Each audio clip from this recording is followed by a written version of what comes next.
All right, good day, everyone. You're welcome back to my YouTube channel at World Reporter. Today we're going to be looking at, we're going to be comparing two events that happened, involving America, one involving America and Venezuela, and the other involving America and Iran. While it was a walkover for America in one event, it wasn't easy for America in the second event. It is the first time in history, probably, or maybe other events have also happened, where a sovereign nation will be attacked and the president of that nation or country will eventually be kidnapped, just like we saw in the event of Venezuela, where Donald Trump sent his soldiers, to his air force, his military men to go and kidnap the whole president of Venezuela. Now, despite this, the international community was silent, and this is one of the ways whereby America tries as much as possible to give or tag people names or countries' names. They called Maduro a terrorist. They called him a drug lord, just for America to take control of the Venezuelan oil. Now we can see what transpired. Nicolas Maduro was eventually whisked away to the United States with his wife under a very humiliating circumstances, Eventually, it was in the news that this was due to betrayal from those who were his close associates. Those who were very close to him. He sold him off. But irrespective of that, I remember vividly that there was a time when Maduro made a conference, a press conference where he showed to the world the phone, which was a gift given to him by Xi Jinping, the president of China, where he said that the phone can never be hacked. Ahí me llega todo por aquí. Teléfono que me regaló, mira, Xi Jinping. Esto me lo regaló Xi Jinping. Un Huawei. Mira. El mejor teléfono del mundo. El Huawei. Y no te lo pueden intervenir los gringos. Ni los aviones espías, ni los satélites. But despite this technology, it shows that technology in some circumstances or some situations may not really help, but the people, those who surround you, do you have their trust? Can they be trusted? Can they defend you against any form of aggression? It was the other in this case, and eventually Maduro was kidnapped, while some people lost their lives, So today we're going to be looking at a contrast, between what happened in Venezuela and what happened in Iran. Despite the sanctions for 47 years, despite the economic sabotage from America, and the constant name tagging, of America, of Iran leaders, and also the killing of millions, thousands of people in order to get what they wanted. And one of such evil massacre that was committed by America and Israel was the killing of about 185 young children in a school in the city of Iran. So we're going to be looking at the contrast between the swift operation that went down in Venezuela and this grinding conflict in Iran, which highlights a fundamental truth in modern geopolitics, and when one has to do with a fragile leadership and the other a formidable regional power, which was built on a decentralized system. While Venezuela was built on a centralized system, Iran was built on a kind of decentralized system whereby when one leader has been taken out, another one is being replaces him immediately.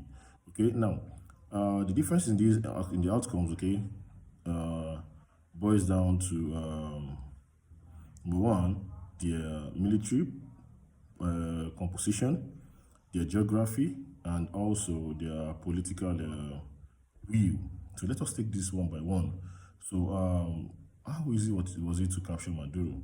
Now, this operation was more of a calculated takedown, okay, than what we call a conventional war, relying on Venezuela's deep vulnerabilities, okay. Uh, there was no strategic deterrent, and the Maduro's military lacked a real defense, okay, as Venezuela had virtually no air force, okay. Missiles or anti-access, okay, strategy to threaten U.S. operations, which made it very easy for Washington to be able to act out of impunity. Now, also, there are some internal weakness in the system because the Maduro government was very, very fragile and people can easily bought with money, okay? We learned that from what we heard in the news that well, they said it was some of his drivers, okay, that sold him out and eventually Trump didn't pay them the money. And, it was said that the regime was facing economic collapse. There were what we call domestic unrest among the populace and the military with very questionable morale. The military men are not, it shows that they are not really ready, to serve their president and defend him.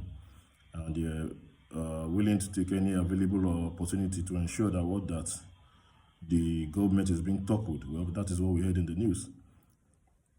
Now, also, the United States of America took out what we call a precision, a very precise intimidation, okay, by throwing jabs at Maduro, okay.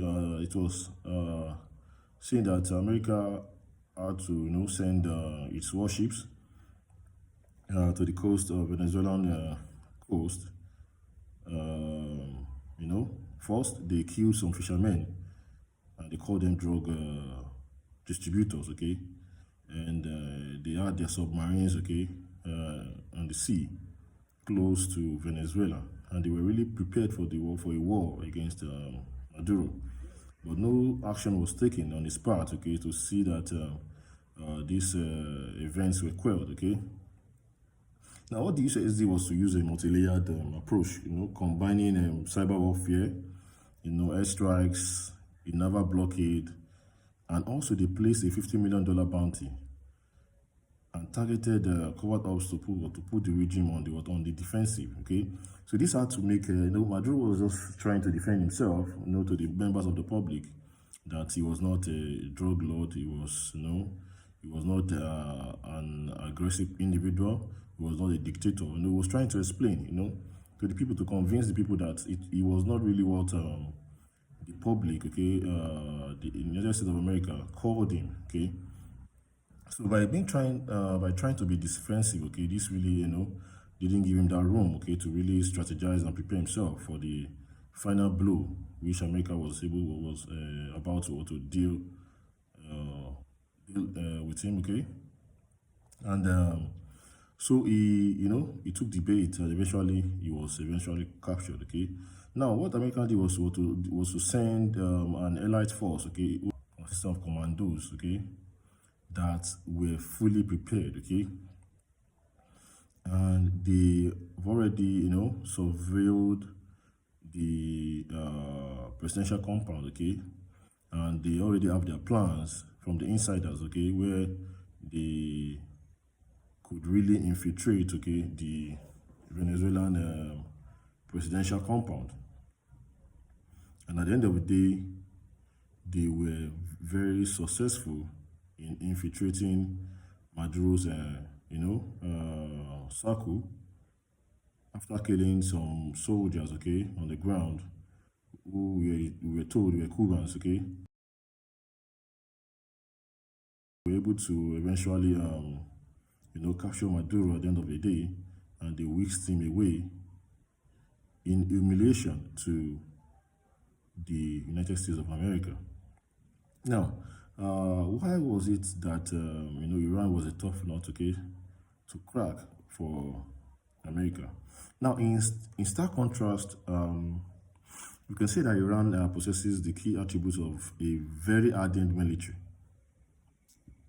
this military, they are willing to die for being a martyr, okay? To sacrifice themselves, to achieve martyrdom, that is, which is the highest level of faith, and they believe that they are there on a religious ground to defend their leaders and to die for a cause.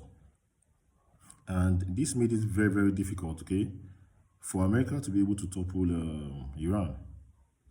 And Iran also has this military prowess, okay, which they have been planning for about 20 years or so, against the United States of America, where they have series of military defense capabilities in terms of drones, various weaponries, ammunitions, okay, that they made locally, and those they sourced from their allies, okay, that is Russia and China, okay. They were very helpful to the Iranian government in providing military intelligence via satellite communication, okay, and also the creation of making available ammunitions, okay.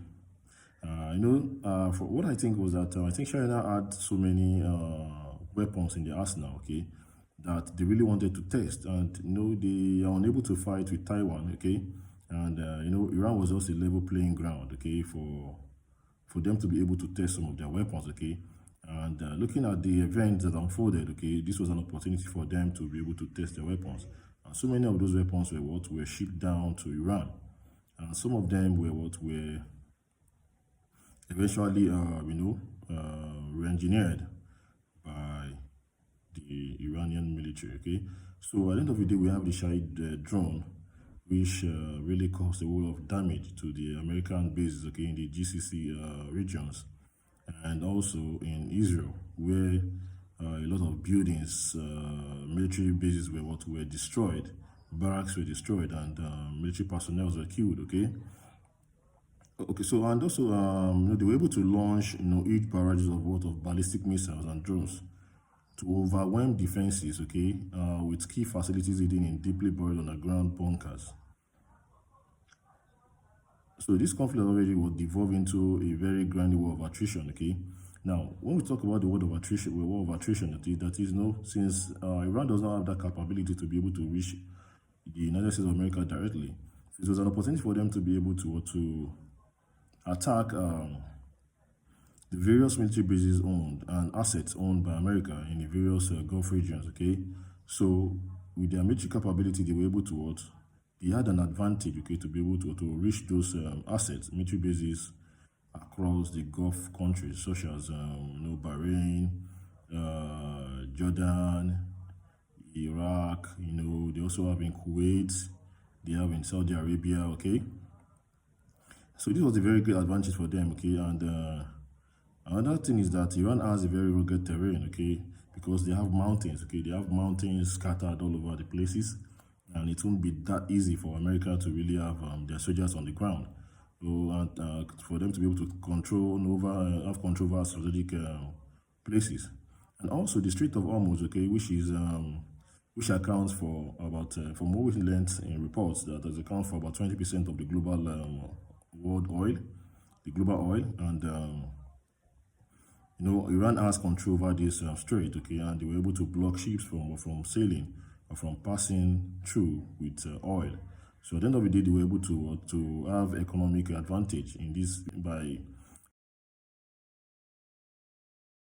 ensuring that they begin to tax and collect tolls for ships that were passing using the Chinese yuan. So this means that they have to discard the dollar. So because the Chinese yuan is more effective for them to be able to trade in this circumstance, okay? So also, the Iranian government, they have their process in Hezbollah and the Houthis in Yemen, okay? So the Houthis in Yemen, they also, decided to support the Iranian government, by blocking the Red Sea, okay, and attacking any enemy ships, okay, that passes through the Red Sea.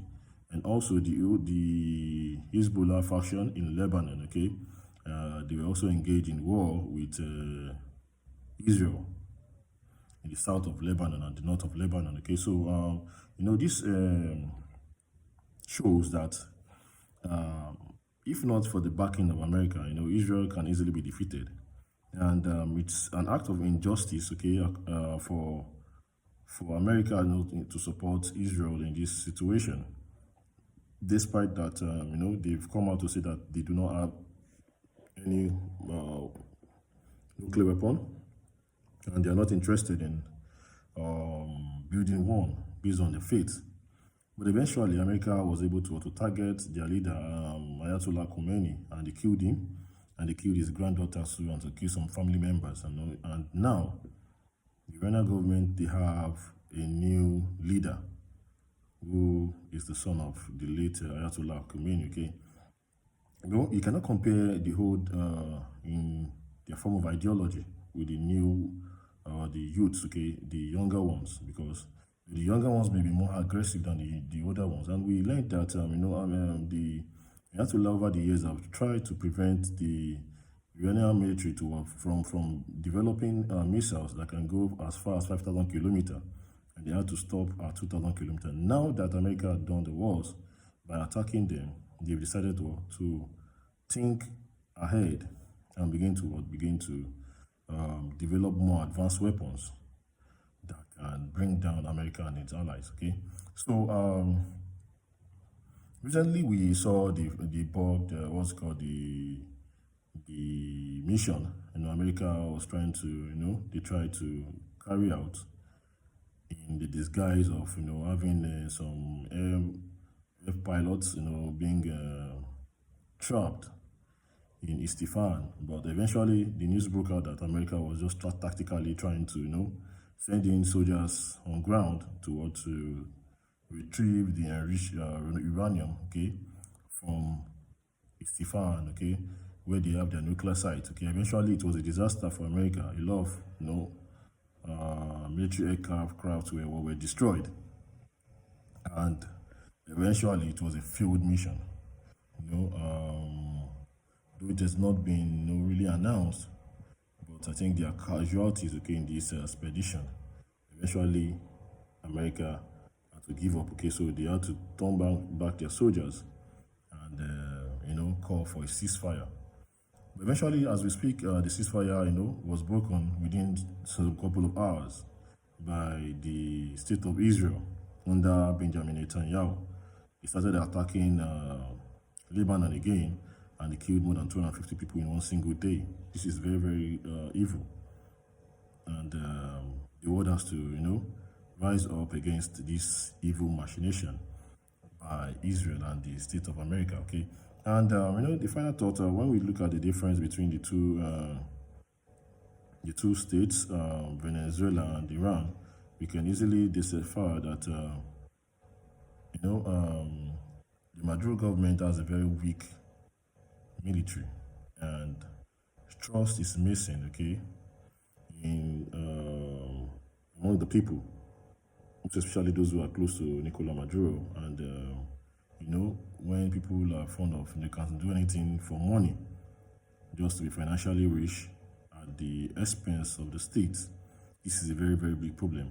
And when you have a centralized government whereby the decision and everything, every decision is being taken by one person at the center, it becomes quite difficult. And in the case of Iran, it was the other way around, okay? Trust was enmeshed, okay, among the officers, and the power layer, was not that centralized. It was decentralized, where when one leader fails or when one leader falls, another one rises immediately, okay? And trust was built among the military personnel and the young ones, and also faith also plays a very dominant role, whereby people are willing to lay down their life for their faith, okay? And they were able to endure the hardship despite the constant bombings from these two sides, Israel and America. They were easily what? They were so, composed, and they were willing to endure the hardship, unlike Venezuela, So it's not that easy for individuals to accept hardship or endure hardship, okay? Because people can easily give, be broken. despite the constant bombing, killing of children, bombing of bridges and infrastructures of the energy sector in Iran. They still persisted, okay?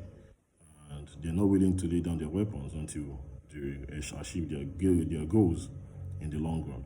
So I think with this, we can easily understand, why it wasn't that easy for America to easily invade Iran, and why it was so easy for America to kidnap Nicolas Maduro so easily. Thank you very much, and see you in the next video.